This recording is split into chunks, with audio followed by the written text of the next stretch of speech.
only thing you do is keep running to the tempo.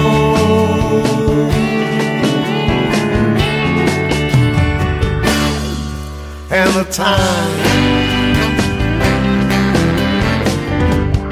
Come on, y'all, let's roll. And now, Tempo and the Times, the podcast that examines the collision of news, popular culture, and technology. With your hosts, Bob Gatty and Scott Ramminger. Welcome to Tempo and the Times. I'm Bob Gatty. Today, I'm really proud that my co-host, Scott Ramminger, and I have former Congressman and Governor of New Jersey, James J. Florio, with us. Welcome, Governor Florio. Thank you very much. Happy to be here. Hello, Governor. Yes, Scott, good to see you of sorts. Of sorts. I'm the mystery man. Yeah, he's a mystery man. First, I have to say, just full disclosure, I worked for Governor Florio back in the day when he was on Capitol Hill working in Congress. I had the honor to be his chief of staff and press secretary for a couple of years back in the late 70s. And it was a terrific job, and I thoroughly enjoy it. So I'm especially happy to have the governor with us today. I hope he has some good stories about you working for him. I'm thinking he probably has one or two. Question is, who worked for who? I think we know the answer to that, Governor. So you dropped out of high school, right? I was 17 and I joined the Navy. I got my GED diploma. I lived in Brooklyn at the time, and I was not really sure what I wanted to do. And then I just decided to join the Navy because the GI Bill was getting ready to expire. I thought, well, at some point down the road, maybe that would be valuable to me. But I guess I was just confused in terms of what the future held. Turned out to be a very good decision. I'm much better off as a result of that. I served 4 years in the Navy as an enlisted man. And then I got the GI Bill, as I said. I went to college, and I ultimately got a diploma there. And I got a reserve commission. I joined the Naval Reserve and ultimately got a commission, retired as a lieutenant in the military. A short, undistinguished career. Did you do some boxing when you were in the Navy? It was a very good exposure. It was good practice for politics, learning to get off the floor and continue the fight. I'm sure it was. So you went to law school after. Where did you go to law school? Well, first of all, I went to Trent State College for 4 years. And then I went to graduate school at Columbia, Woodrow Wilson Fellowship. And then I went to Rutgers Law School in Camden. And then you practiced law in New Jersey for a while, right? A very short period of time. I actually ran for the legislature about a year after I passed the bar exam. And I've really been in the legislative process in New Jersey for 6 years. And then I went to Congress with you, as you know, and then became governor. So much of my life has been devoted to public policy as opposed to the strict practice of law. What attracted you to politics as opposed to working as an attorney? Well, it's a whole long thing in terms of saw problems. My background is a working class background. Neither of my parents graduated from high school, and my father worked in the shipyards. So my background is a working class background, and I saw things that had to be fixed, determined that politics was an area where you could have the authority to try to fix things that needed correction, and it held an attraction for me. So you served in the state legislature for how long? 6 years. Did you get elected to the legislature the first time you ran? Well, I got elected because, and I got the opportunity to run because it was going to be a Republican landslide year, which it turned out to be. Nobody else wanted to run. I was a sacrificial lamb. Fortunately enough, I won in a very close election. I think it was like 300 votes out of all that were cast. Slipped in, worked very hard at it, and actually ended up winning good margins after that. What was your basic? I mean, you were the new guy, so what was your platform? What enabled you to be? I'm assuming the Republican was the incumbent. Is that right? the Republican incumbent decided not to run for another office. And, so I just really, hard work, knocking on doors, shoe leather, was not a high issue campaign. I got you. Just getting out there and grinding through it, huh? That's right. Actually, I had the same experience in running for Congress. The first year I ran for Congress was the McGovern-Nixon year. It wasn't a high issue. That was a landslide for Republicans.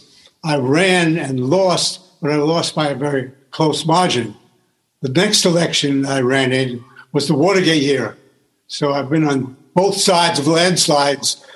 It's infinitely better to be on the right side of a landslide, and that's what I won there. And then after that, I ran for a number of years, 16 years, and won by big margins. And in Congress, you represented the kind of south-central part of New Jersey, Camden, that area, correct? I was the first Democrat elected in 102 years in this district because it was largely a Republican district, had suburban areas, rural areas in Gloucester County, south of Camden.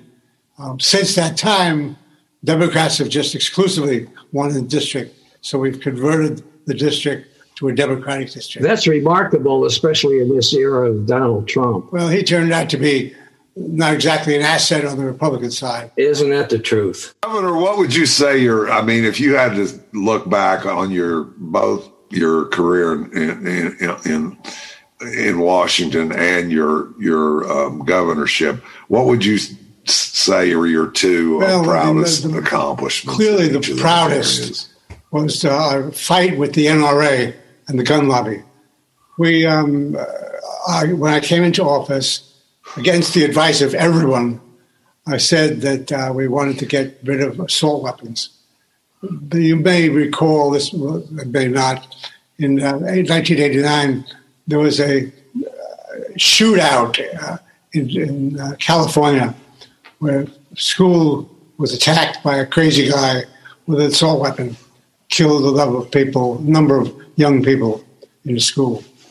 I just determined that we were never going to have that happen in New Jersey because there was no need to have assault weapons. We mounted a campaign, and this is where there was aggressiveness. We mounted a campaign that enabled us to prohibit the sale and possession of assault weapons, which exists to this day in New Jersey. And it was ugly. The legislative deliberations were almost violent.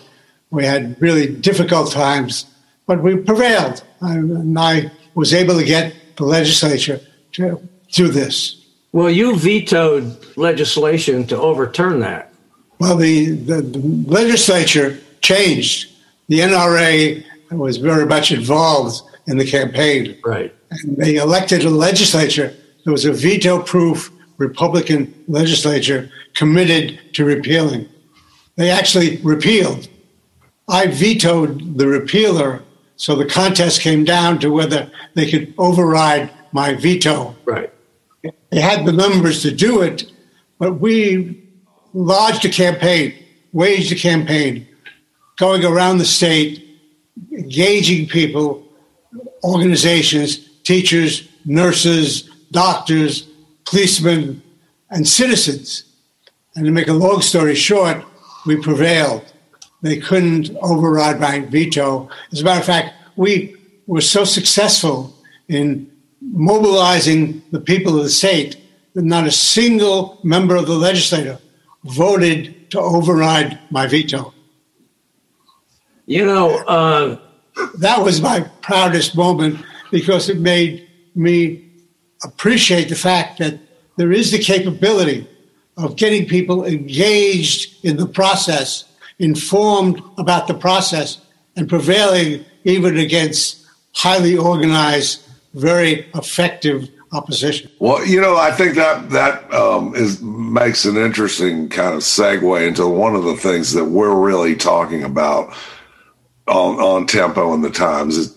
We're trying to look at the intersection of news and popular culture and technology. And I think one of the things that's happened in technology is it's allowed, a lot of people who are kind of on the lunatic fringe to get together. I mean, all those people didn't show up in DC, by accident and break into the Capitol.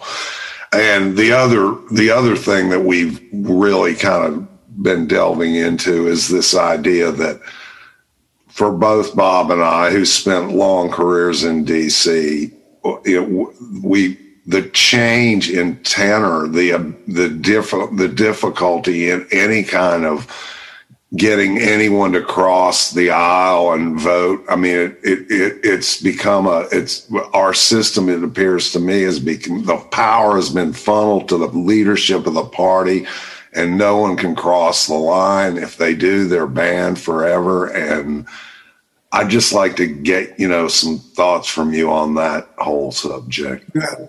I've spent a lot of time thinking about this. I wrote a book called it was a book I put out, and it was dealing with principle. It's called Standing on Principle.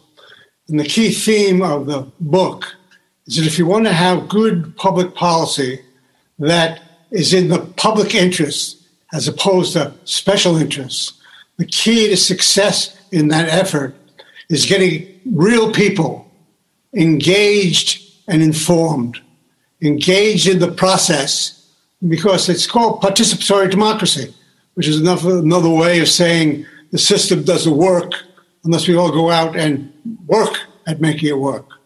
And informed because this is a time of great choice. Change is occurring very rapidly. We're looking to do things in different ways, and you can't solve a problem if you don't understand the problem. So if we can get people engaged and understanding the problem, I believe you can prevail, because much of what is being done now is not in the public interest, but it's being done because people are not engaged. The people who are engaged are the small groups of people. NRA is an example. The NRA is organized, disciplined, well-financed, and prevails, notwithstanding not the majority. But this example in New Jersey of the assault weapon ban was a wonderful example of when you get people engaged and informed. You received a Profile and Courage Award from the John F. Kennedy Library Foundation for that battle. That must have been a proud moment for you. It's with my family. They were very proud, and it was a very nice ceremony. In your book, you made a comment that struck me.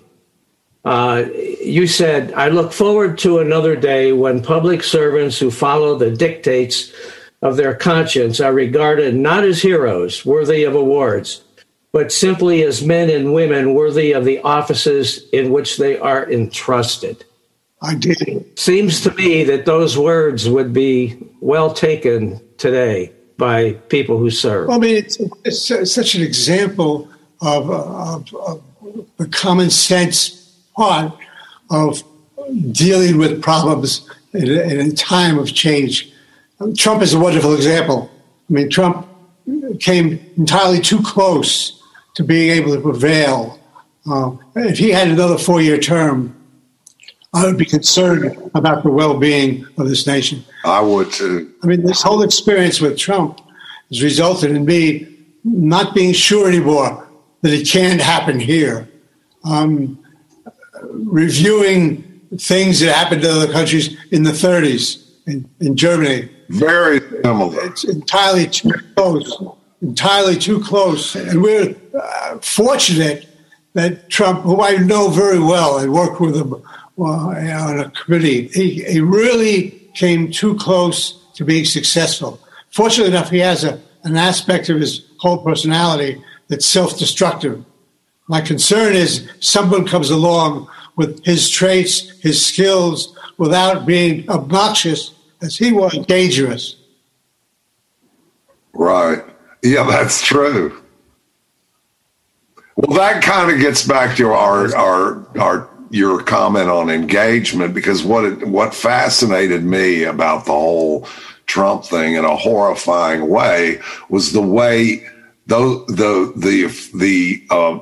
the the extreme right has engaged people and gotten them to believe all kinds of nonsense without any real facts. I sat and argued with a guy in a restaurant recently who was spouting off about how the voting machines in Georgia were rigged. And I said, how can you know, really, I want to understand this. Why, how could you believe this? I'll accept that you're a Republican, that you like Trump for whatever reason, but how in your right mind can you believe this, you know?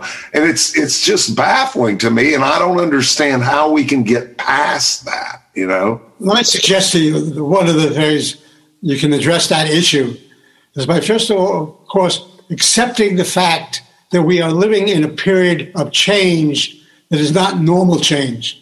It's dramatic change. It's rapid. It's complex. And there are a lot of things that are happening that we're not responding to because we're applying old policies to new problems, and they're not working. That's very astute. Therefore, people are saying, what is it that's going on? I had a conversation with a fellow not too long ago, and he was saying he and his wife both are working, and they still not are able to make it. And he expressed his thought that someone out there is doing this to him. Some force at work is causing this irrationality in his life to need explanation. Therefore, when people come forward with explanations that are simple, understandable, and wrong, they find a very attractive audience. That's what Trump did. That's what's happening in the whole context of policy debates nowadays. We're going to step in here for a minute. We need to take a pause for a message. When we come back, we'll talk to Governor Florio more about Donald Trump and politics post-Trump. So just continue with your thoughts about that, Governor. We have a situation today where we have these crazies in Congress, Marjorie, whatever her name is, from Georgia, the woman from Colorado in the Senate who insists on carrying a gun and says that the election was stolen, Josh Hawley in the Senate. I mean, some of those crazies are seeming to gain inroads right in the halls of politics. But it goes back to this point about not accommodating to change. Well, every society has a percentage of the people who are crazy. The fact of the matter is, when in fact you empower those people by having leaders who give them the ability to justify the craziness, that's when you lose control of things. What we have in our society is every society has groups of people who are contented and people who are not contented. The non-contented people in our society have been able to be pacified to a certain extent by having the concept of upward mobility presented to them. When you take away the opportunity to move from being discontented into a contented sphere, then you have disruption. That's what we have at this point. The concept of upward mobility is being lost as a result of the cost of higher education being unmanageable, cost of healthcare, things that are not being done to allow people to move up in status is a serious problem that causes the ability of malcontents and people who with demagogic skills are able to prevail by promising to explain why things are troubling for people, that they'll come forward and say, here's the answer. It's them. It's some group. I mean, this is a time-honored tradition in some societies. It's now, in our society, the cause of much of the stress we have. Build a wall. Governor, what about, the thing we actually are exploring this issue from a number of angles. And yesterday we talked to an old boss of both of ours, Jack Block, who was Reagan's Secretary of Agriculture. And we were talking about him. He was also a fairly close to Senator Dole because Senator Dole kind of got him the job. And he was commenting, we were talking about the difference in D.C.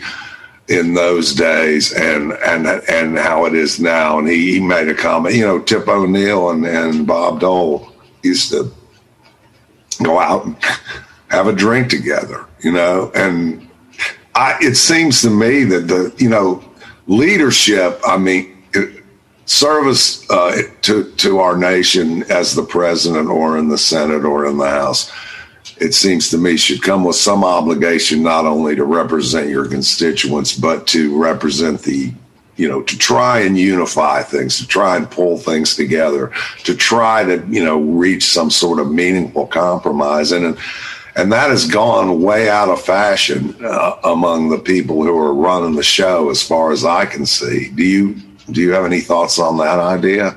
I do.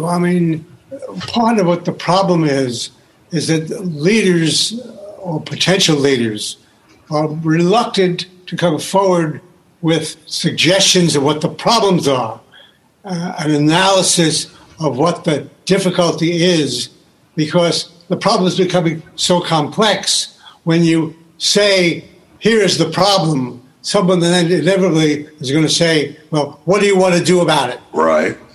Any proposed solution that you offer is not a pleasant one. It's a choice between difficult answers.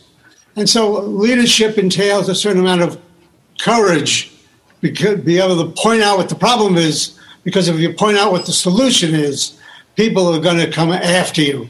So you've got to have a certain amount of courage to get through the initial opposition to anything you suggest, to get to the other side. Right. And saying what something is a long-term solution to a short-term problem, you have to be willing to come and say, yes, I tell you we need a tax increase in order to take care of the highways and get rid of the potholes. You have to make a choice. Do you want to have potholes that you fall into, or do you want to have the temporary problem of the tax increase to repair the problem? So short-term versus long-term interest is a trying, difficult problem to deal with, but someone's has to deal with it. Well, an example of that probably would be the recent COVID legislation that was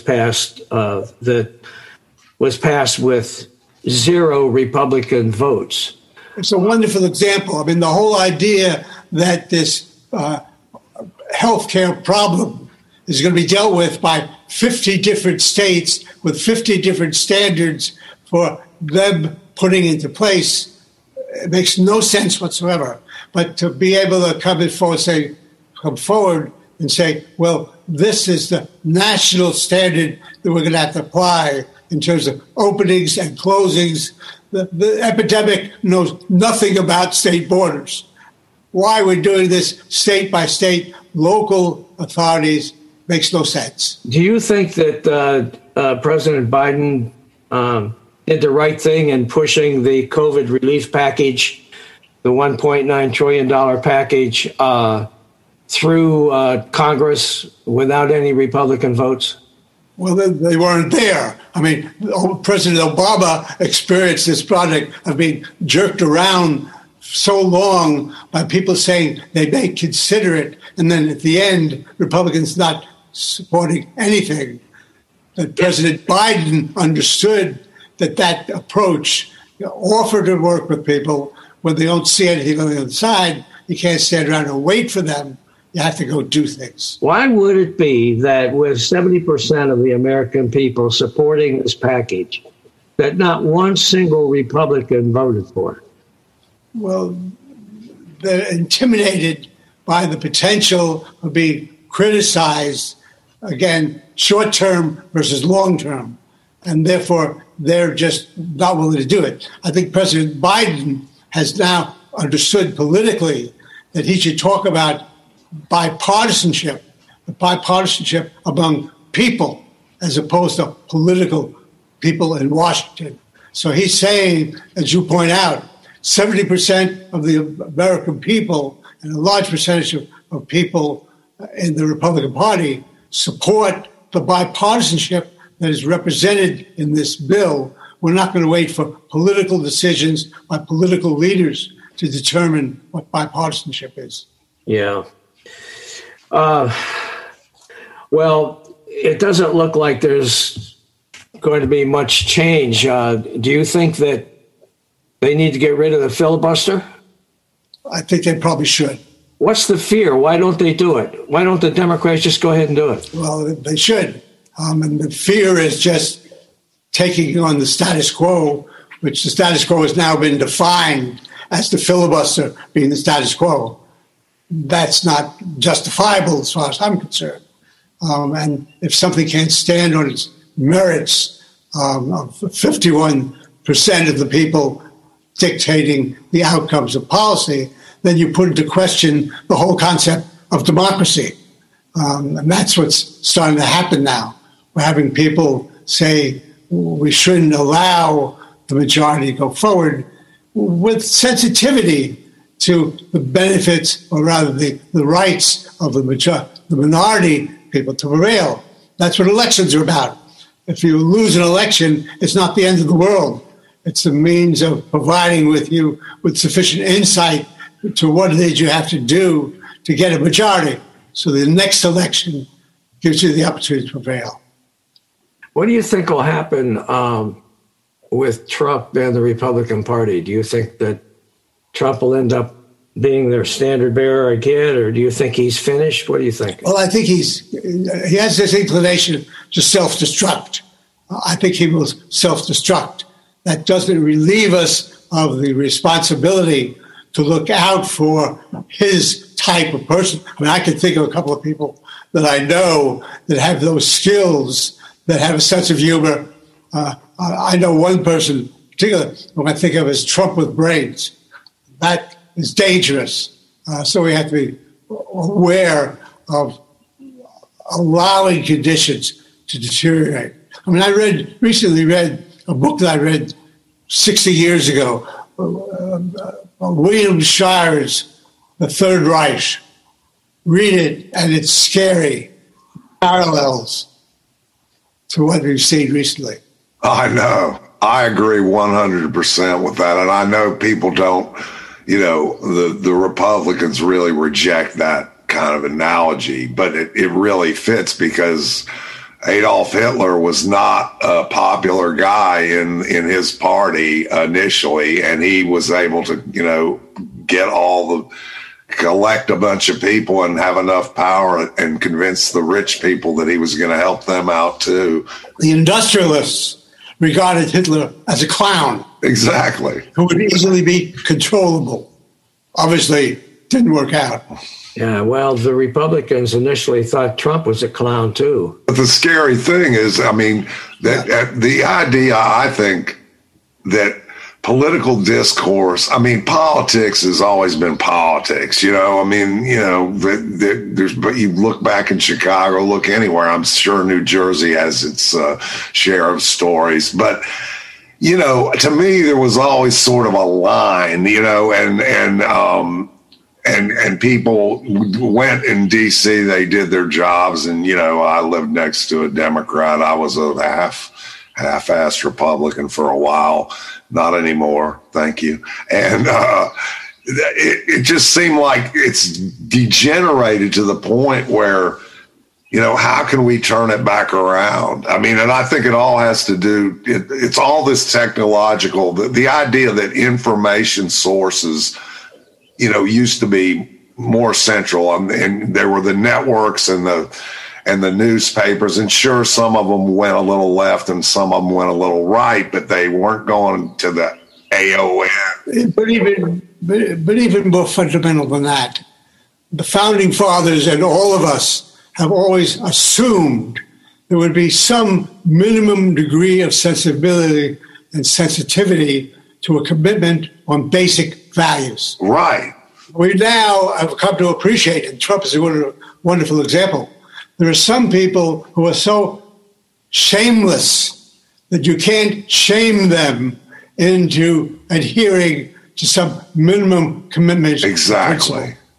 And the idea that, you know, when I was a kid, people used to say, hey, if you study hard, you can grow up to be president. You know, that was something. And what was on my mind when Donald Trump was president is, what if that's happening? You know, he's lowered the bar so far for what's acceptable, you know, by the highest public servant in the nation, that there's, to me, a sort of a trickle-down effect, and he's encouraged the kind of people that Bob was talking about in Congress.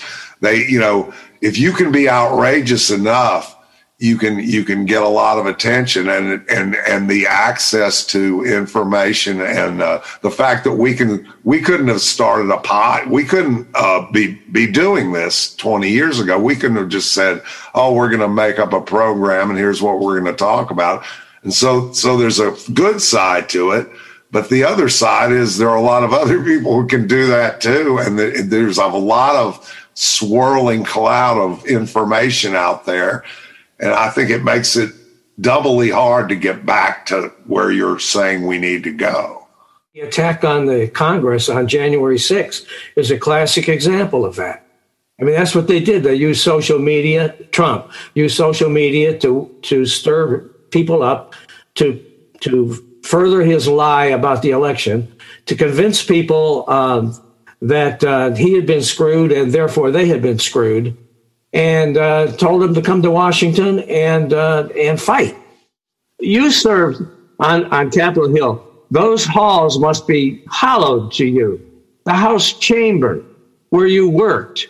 How did you feel when you saw these people desecrating that place? Well, I thought it was a logical conclusion to what has been happening in terms of urging people to not play by the rules, not adhere to basic assumptions of civility, empowering crazy people through the sense of there's more of us than we thought existed. And I was troubled, obviously, as all people should be troubled, by the sense of the violence that was exhibited there.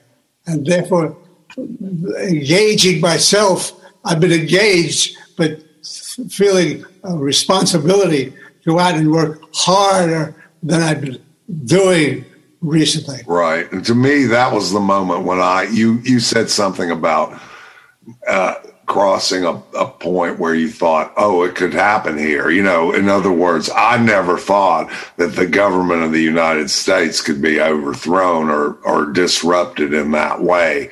It looked to me like something I'd be watching on the news that was happening somewhere in Central America or somewhere in the Middle East, not in this country. But it's also an opportunity to go and talk to real people, saying this is not an academic exercise.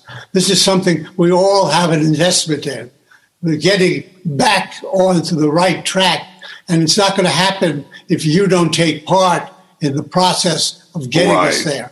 So it is the opportunity to dramatically illustrate to average people who have not been engaged in the process to get back in, because if you want this country to be what it has been in the past, you can't just assume that will happen. That's a very good point. I mean, we were talking to Mr. Block or Secretary Block about the idea that every kind of positive change, really. I mean, if you look at the civil rights movement, it didn't happen by itself. It happened because of it was a reaction to some extreme action on the wrong side of the thing. And I guess maybe we can hope that you're right, that this will wake enough people up. I mean, it sure woke me up. I mean, to see that happening, and you know that this is not something that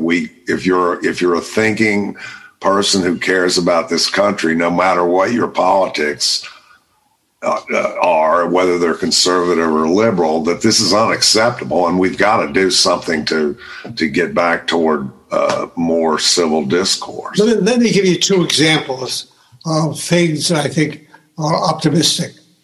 You recall when the Trump administration announced that its policy with regard to immigration was to dissuade people from immigrating to this country, moving to this country. And the way they were doing it was by taking their children away from them when they came to this country, putting them in prison-like conditions and taking children from their parents.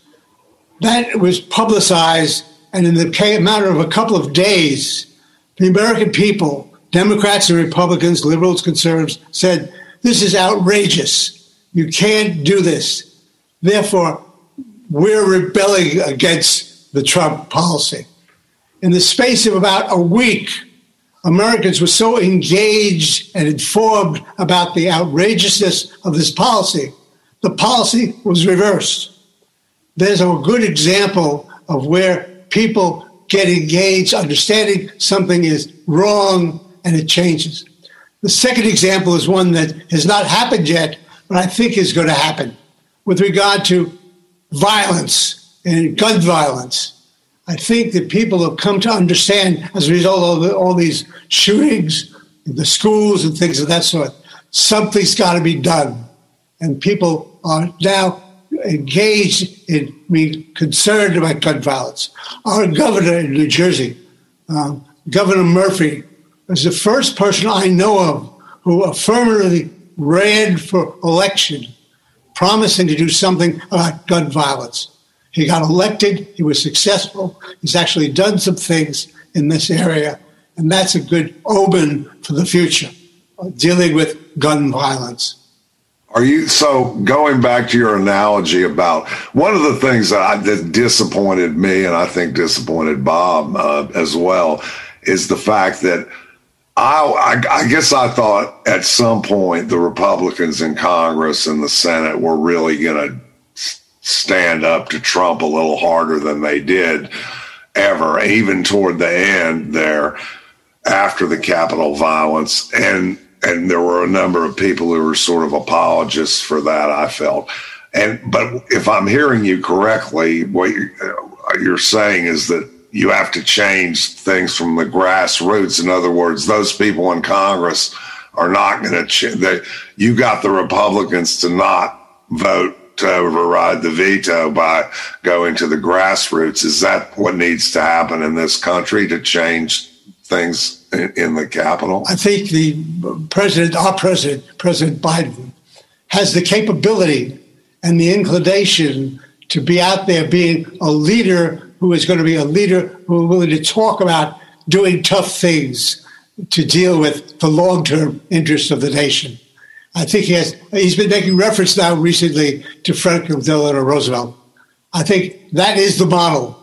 Be willing to go and try new things that are a bit different, and to justify it to the people on the basis of his explanation about what it is. He's willing to talk about how we have to change the way we deal with things, and though it may be short-term disruptive, it'll be long-term beneficial. I think the vast majority of American people are moderate. The vast majority of American people are willing to consider change if it's explained to them well. So you have to be a teacher as well as a political person, out explaining to people why things are not working well and offering the explanation as to the remedy, and explaining the remedy is not going to be totally satisfying. It's going to be somewhat disruptive. Whenever you change the status quo, there's a certain amount of disruption. There's always going to be people who benefit from the status quo, even when the status quo is absolutely wrong. But you have to make money out of it. So you have to be willing to take them on to deal with the public interest. Governor Florio, I know that you, years ago, used to ride the train with Joe Biden when he was in the Senate and you were in the House. Have you been able to maintain any kind of a relationship with him? Have you spoken with him recently? I haven't spoken with him recently. I've been speaking with some of his staff people. I was helpful. I think I was helpful in the campaign, and I've shared with them some of the things I've talked to you about as well. Excellent.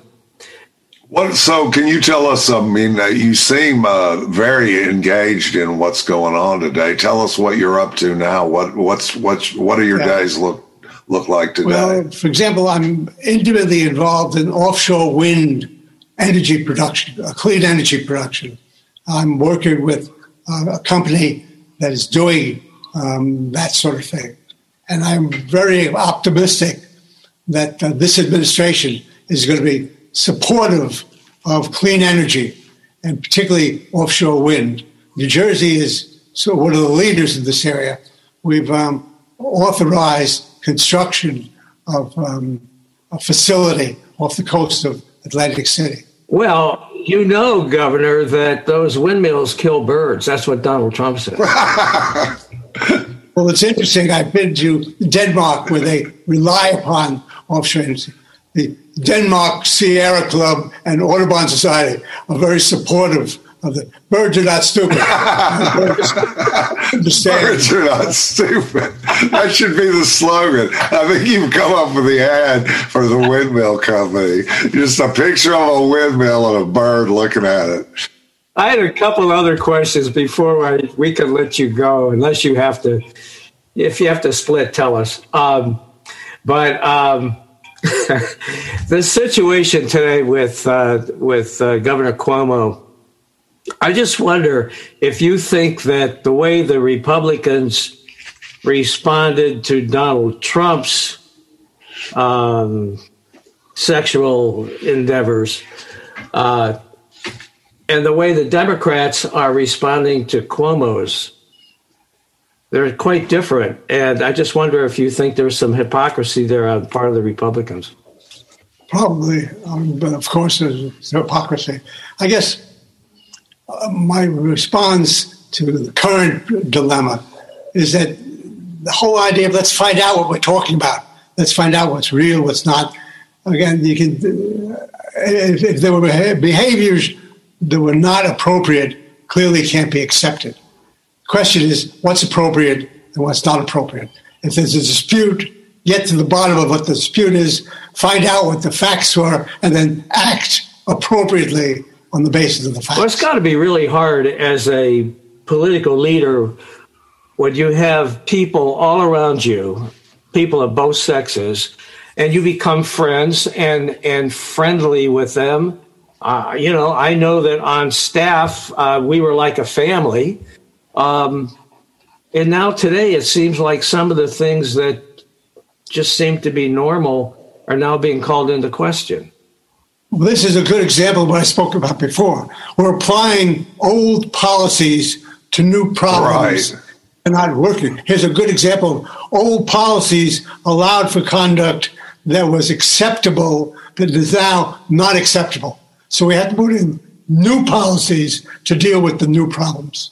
That's a very astute. I think that's a very astute point. And frankly, I feel a lot better about everything after talking to you, Governor. Really, I do. My closing question to you, Governor, is this. Very simple.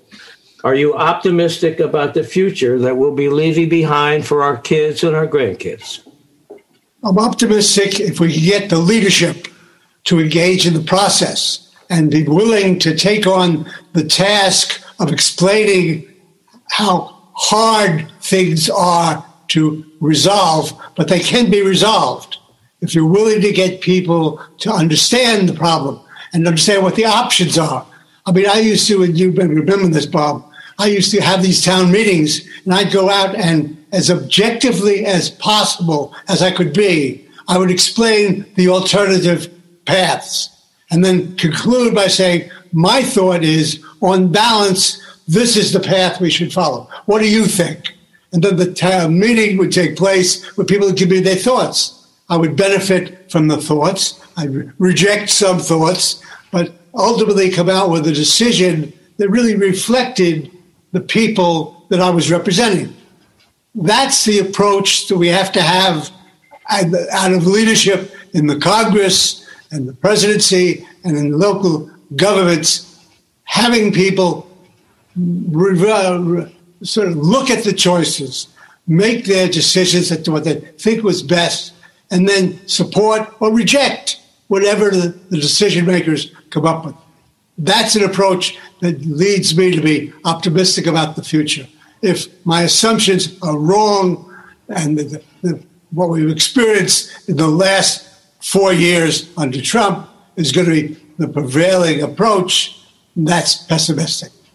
Well, I will say this. You have not changed since I worked for you way back when. Still looking to the future and still going after it. And really, thanks for your service, sir. And you did a good job. And thanks for continuing to stay in the game, because I really think it takes people like you who can talk to people. Change is possible. And thanks for reminding us about that.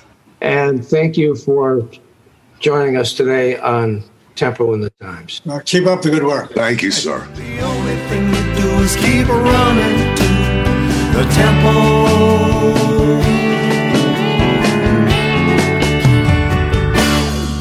And the time.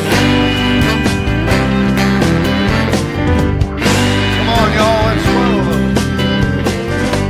Copyright 2021. All rights reserved. Visit us at tempoandthetimes.com.